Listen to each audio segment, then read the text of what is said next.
Alright guys, kembali lagi di program Kopato. Kali ini kita kedatangan tamu spesial nih. Maka karena tamunya spesial, Kopatok itu jadi spesial itu sendiri. Kalau sebelum-sebelumnya, Kopatok itu kedatangannya dari internal Kopma. Nah, kali ini beda. Kita kedatangan tamu dari eksternal Kopma. Mungkin bisa say hi dulu, Mas.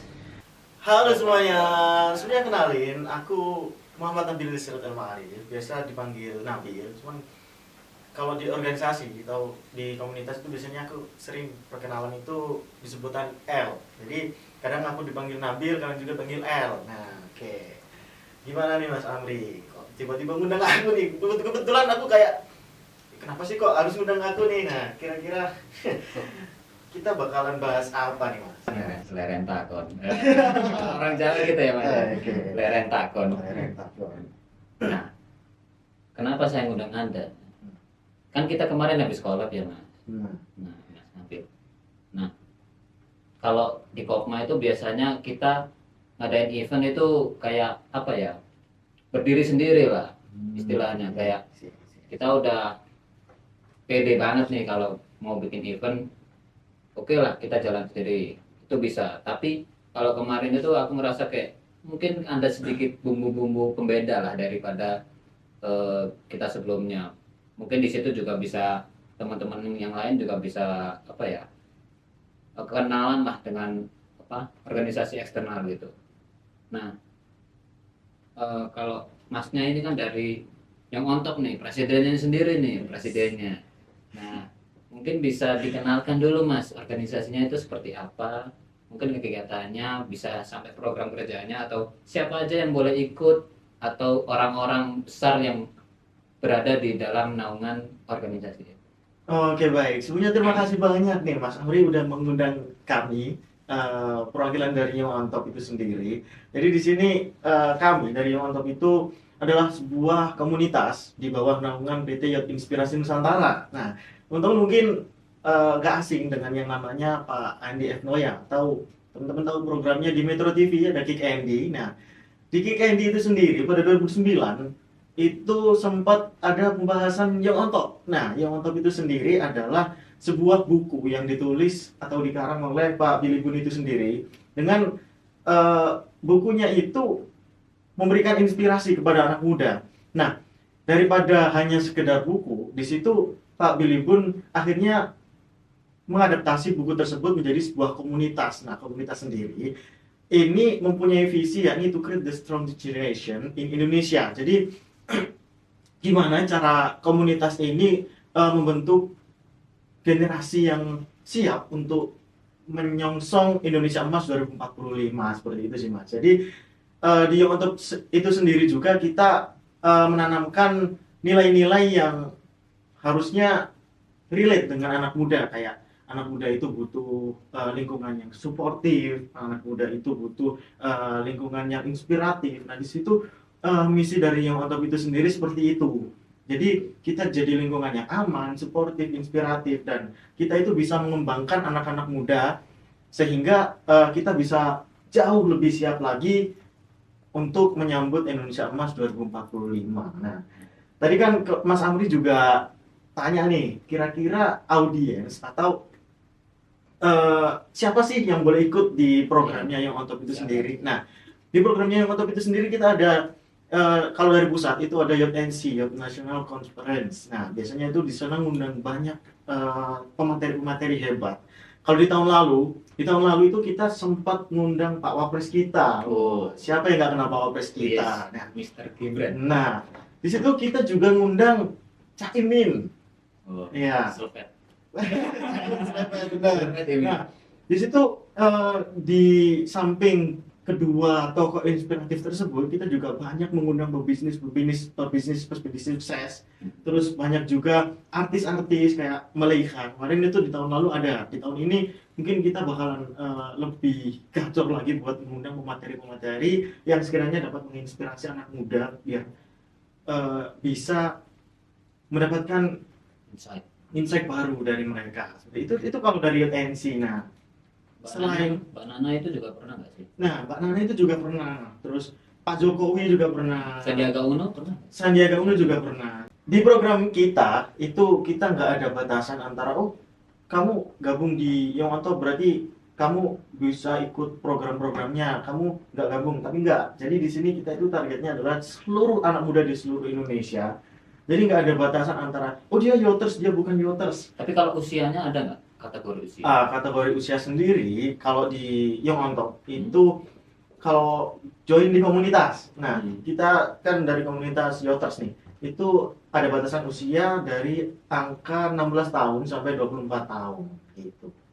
16-24. Berarti dari SMA juga boleh ya? Boleh banget. Kebetulan di Yoters Malang sendiri itu kita kemarin aku notice ada sekitar 5 anak SMA yang mempunyai minat untuk bergabung di komunitas yang mayoritas anak mahasiswa. Tapi dia benar-benar kayak punya semangat daya saing yang tinggi, dia punya semangat keingintahuan yang tinggi juga. Jadi alangkah baiknya anak muda itu ketika pada umur-umur yang mempunyai semangat tinggi buat explore itu menemukan wadahnya. Nah, mungkin Young on Top atau Yoters itu boleh jadi wadahnya teman-teman ini. Oke. Oke, itu udah termasuk ini ya, Yoters itu sendiri ya. Kalau Yot sama Yoters itu sama? Sebenarnya kalau Yot itu kita namanya itu dari komunitas pada tahun 2009 sampai 2022. Nah, kebetulan karena di Yot itu kita mengalami vakum di tahun 2023. Covid itu ya? Iya, bukan dong. 2022? 2023. Oh, 23 Iya. setelah Covid. Itu udah jauh dari Covid. Nah, Oh iya. 2023 itu kita sempat vakum dan mengalami rebranding. Dan di situ juga terkait dengan struktural regional, terus dengan Instagram dan cara hierarkinya itu ada perbedaan yang signifikan dari Yot dan Yoters itu sendiri. Nah, Yoters sendiri itu kita start dari Desember 2024 sampai dengan sekarang, yang mungkin teman-teman masih asing dengan Yoters. Jadi Yoters itu adalah rebranding daripada Yot itu sendiri. Kalau kenapa kan kita kemarin collab ya waktu Ramadan. Nah, kita kan ada santunan anak yatim ya, itu kan kita ada sedikit apa ya, penyesuaian juga kan, ada yang dirasa kurang, yang butuh diadaptasi. Nah, itu kenapa Mas Nabil ini pengen ikutan collab, meskipun saya sendiri yang ngajak ya. Saya sendiri yang ngajak. Oke.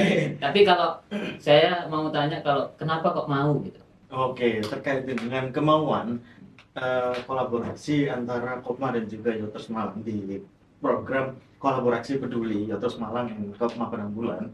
Jadi sebenarnya ini juga salah satu cara agar kita bisa mengenalkan Yoters, apalagi kan di UIN itu sendiri itu Yoters itu masih kurang familiar, teman-teman. Nah, di situ bisa jadi salah satu cara pengenalan kita di situ. Nah, terus yang kedua, karena dari Yoters sendiri itu kita menggiatkan program-program kolaborasi, yang mana dengan adanya kolaborasi tersebut kita juga mempunyai mitra, kita juga mempunyai hubungan baik dengan organisasi di luar selain apa ya, organisasi anak muda di wilayah Malang khususnya.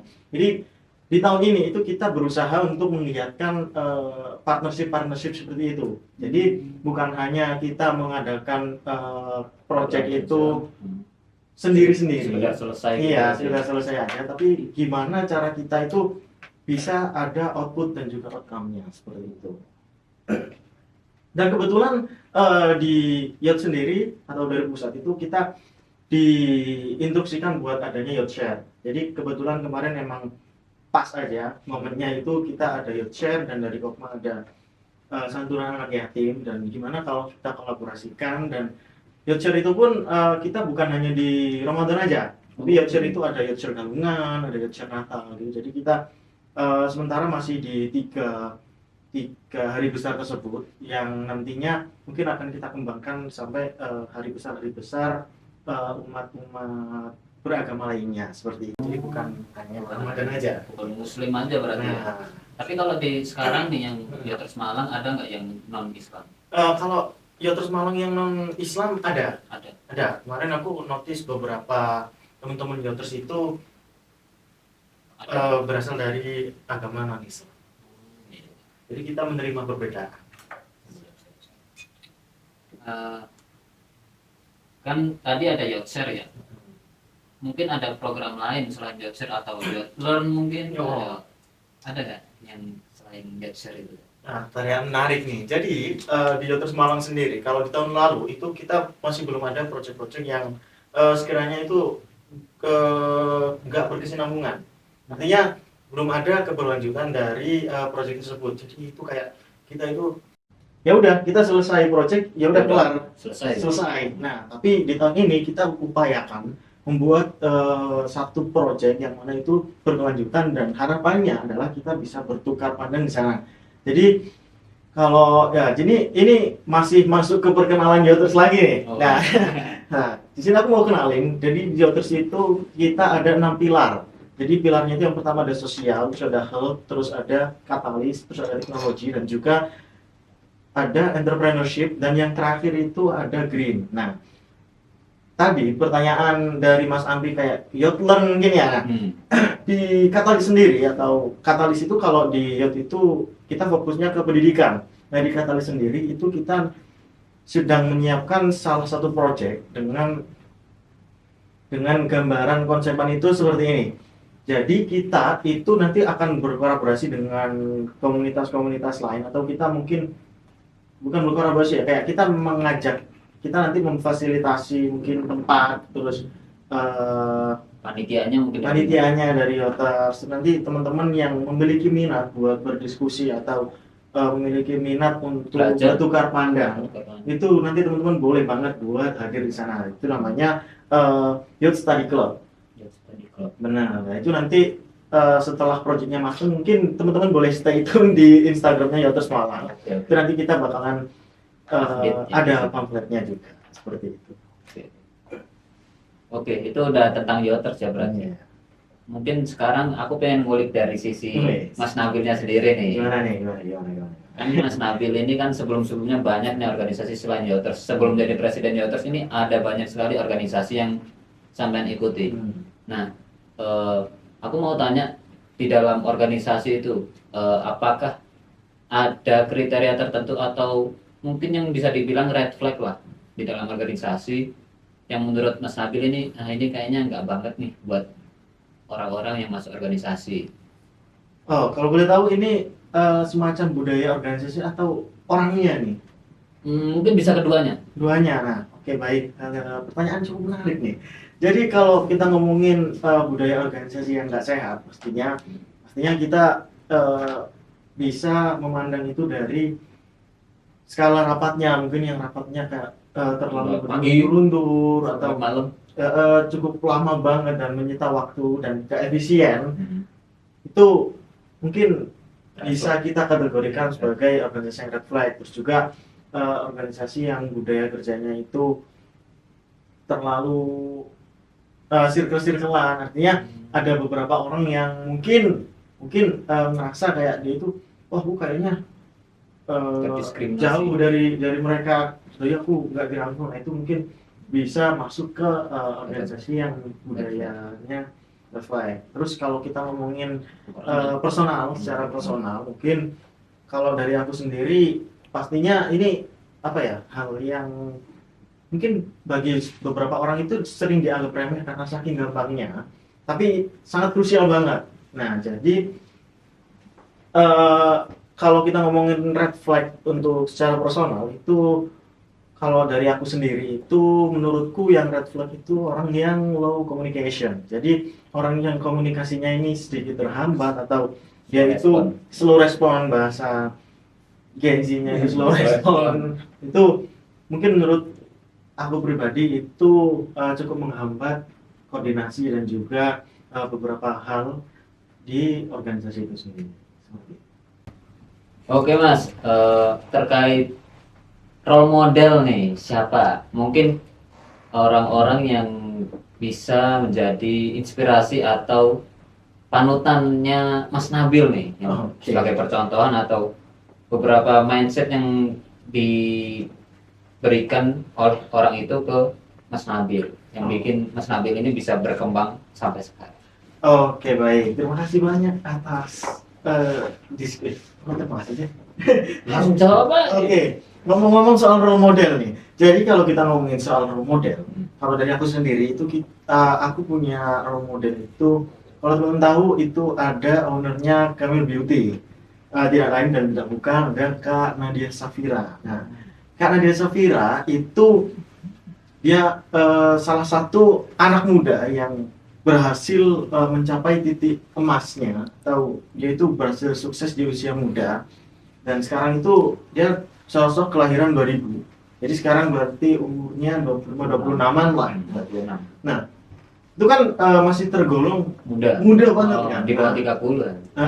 Jadi bahkan di TikTok terus di beberapa sosial medianya Kak Nadia ini, dia itu sering kayak flashback, oh aku di tahun ini dulu waktu masih awal-awal masih merintis terus sekarang udah sukses, sudah punya hidup sendiri, udah punya apa ya, customer tetap, terus aku udah punya cabang dan lain sebagainya. Itu kan salah satu bukti keberhasilan karena dia mencapai kesuksesan di usia muda, yang mana apa ya, menggapai kesuksesan di usia muda ini salah satu hal yang struggle-nya itu benar-benar struggle itu. Nah, di situ aku kayak jadi inspirasi, oh ternyata kita itu bisa loh sebagai perintis, bukan waris nih. Kita sebagai perintis itu ternyata bisa menggapai kesuksesan di usia muda. Nah, tapi kita nggak cuma ngomongin sukses aja, tapi karena dia itu yang paling aku highlight adalah orang itu benar-benar baik banget. Bahkan ketika di tempat-tempat umum, kayak mungkin di apa ya, kemarin aku sempat lihat itu karena dia itu ada ketika nemu di jalan itu orang yang Down syndrome. Down syndrome Di jalan itu. Karena dia itu benar-benar ngasih duitnya, ini buat kamu gini, terus ini aku borong ya gini. Itu jadi lagi jualan dia. Dia orangnya baik banget, bahkan di tempat umum lain juga itu tiap orang yang ada di sana itu dikasih 50.000, 100.000 gitu. Jadi secara tidak langsung hal ini bisa jadi apa ya, mindset baru kita. Nah, ketika kita berbicara mengenai kesuksesan itu kita bukan hanya mengenai income, tapi gimana cara kita mengatur income itu bukan hanya menjadi income pribadi kita, tapi jadi di lingkungan sekitar kita itu juga dapat. Jadi kayak misal Kak Nadia ini itu dia itu sering bagi-bagi THR, terus bikin konten-konten kayak aku mau bagiin 3 juta ini buat 3 orang terpilih gitu. Jadi bener-bener seloyal itu. Nah, salah satu yang sampai saat ini aku terapin juga. Jadi ada kalanya ketika mungkin aku di semester ini, kayak aku di tahun-tahun ini, aku di tiap bulan dapat income berapa, itu nanti aku bakalan sisihin berapa buat jadi dibagikan ya, bermanfaat buat jadi manfaat buat orang-orang di sekitar kita. Itu ternyata ada dampak tak kasat mata yang kamu bisa aku rasain gitu. Jadi oh ternyata itu dampak kita berbuat baik di lingkungan sekitar kita itu bisa merasakan manfaat secara tidak langsung. Jadi mungkin secara finansial mungkin kita nggak ngerasain ya. Nah, benar. Tapi secara emosional, secara spiritual kita merasakan dampak manfaat itu kembali ke diri kita sendiri. Nah, benar banget. Soalnya kebetulan aku pernah itu apa ya, kena boncos itu sampai di angka 500.000. Itu karena kesalahan pribadi, Bang. Ada kesalahan blunder dari teamwork. Jadi itu kayak aku mikirnya, oh kayaknya ya udahlah nggak apa-apa, pakai duitku dulu. Nanti bakalan ada rezekinya sendiri. Ternyata besoknya itu bahkan ketika aku cuma baru niat